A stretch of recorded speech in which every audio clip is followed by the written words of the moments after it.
देखो ध्यान दे बच्चों, हम लोग अब एक और कॉन्सेप्ट पढ़ते हैं और ये कॉन्सेप्ट है हमारा डी मॉइवर्स थ्योरम। ठीक है, डी मॉइवर्स थ्योरम। देखो डी मॉइवर्स थ्योरम क्या कहता है?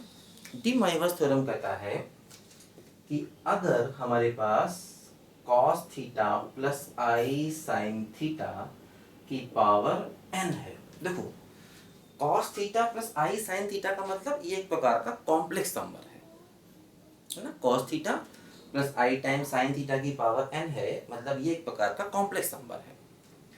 तो इसकी value cos n theta plus आई टाइम साइन n थीटा होगी अगर n इंटीजर है तब, है ना।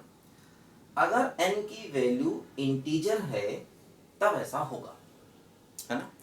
cos n थीटा प्लस आई time sine n theta, n अगर इंटीजर है, इंटीजर पॉजिटिव भी हो सकता है और नेगेटिव भी हो सकता है, इंटीजर कोई भी हो सकता है, ध्यान दो। ठीक है, मतलब क्या होगा, cos थीटा प्लस आई टाइम साइन थीटा की पावर अगर n है तो ये n जो है ये एंगल से मल्टीप्लाई हो जाएगा, है ना।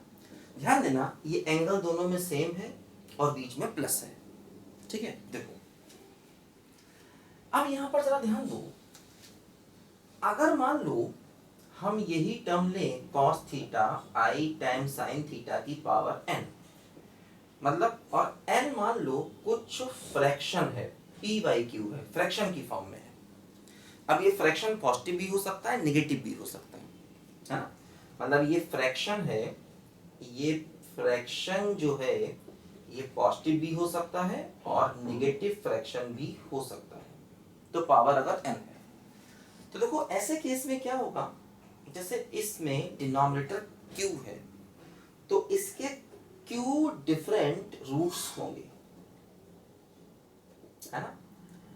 इसका जो रिजल्ट आएगा मतलब इसके q अलग अलग आंसर्स होंगे, है ना। इसके q अलग अलग आंसर्स होंगे, ठीक है ना। जैसे यहां पर इसका एक ही आंसर है अगर n इंटीजर है तब, अगर n इंटीजर है तो इसका सिर्फ एक आंसर है, और अगर n फ्रैक्शन है तो उसके उतने ही अलग अलग आंसर होंगे जितना डिनोमिनेटर है ना। तो मतलब ये कोई भी एक कॉम्प्लेक्स नंबर है, मतलब इसको हम z equal to x plus i y भी कह सकते हैं, कोई भी कॉम्प्लेक्स नंबर, है ना।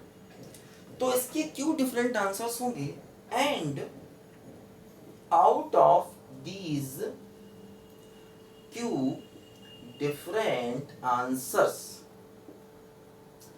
मतलब जो q डिफरेंट आंसर्स होंगे, है ना, out of these q different answers one is cos p by q theta plus I time sine p by q theta. उन आंसर्स में से एक आंसर ये होगा। देखो क्या है, थीटा के साथ में p बाई क्यू मल्टीप्लाई, वही जो यहाँ पर था। जो हमारे q डिफरेंट आंसर्स होंगे उन आंसर्स में से एक आंसर ये होगा, थीटा के साथ में देखो ये पावर हो जाएगा मल्टीप्लाई, तो cos p by q theta plus I time sine p by q theta. उन आंसर्स में से एक आंसर ये होगा, ये कंफर्म है। जो हमारे q अलग अलग आंसर्स हैं उन आंसर में से एक आंसर यही होगा जो यहाँ पर देखो हमने लिखा है, cos p by q theta plus I time sine p by q theta. ध्यान दीजिए, है ना, मतलब जो q अलग अलग आंसर होंगे उनमें से एक आंसर ये होगा। तो ये थ्योरम जो है वो इंटीजर के लिए है, फ्रैक्शन के लिए भी है। अब अगर n इररेशनल हुआ, जैसे कि मान लो अगर हमने n को √3 लिया, अब ये देखो इररेशनल नंबर मैथ्स में कहीं भी आता है तो उसका अप्रोक्सीमेशन करते हैं।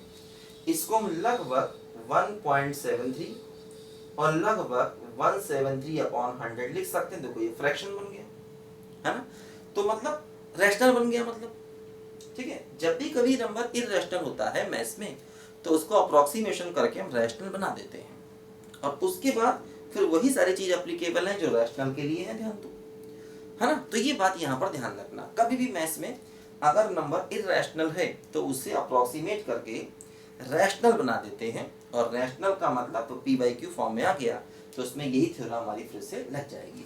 तो ये डी मॉइवर्स थ्योरम के देखो यहाँ पर दो स्टेटमेंट है, ठीक है। देखो अब इसे होता क्या है मान लो जैसे मैंने कहा कि अगर बीच में माइनस हुआ तो क्या होगा। तो देखो एक काम करें, इसको ऐसे लिखें, cos minus theta I times sine minus theta की पावर n, है ना, ऐसे लिख सकते हैं, cos minus theta plus cos theta sine minus theta minus sine theta power n है।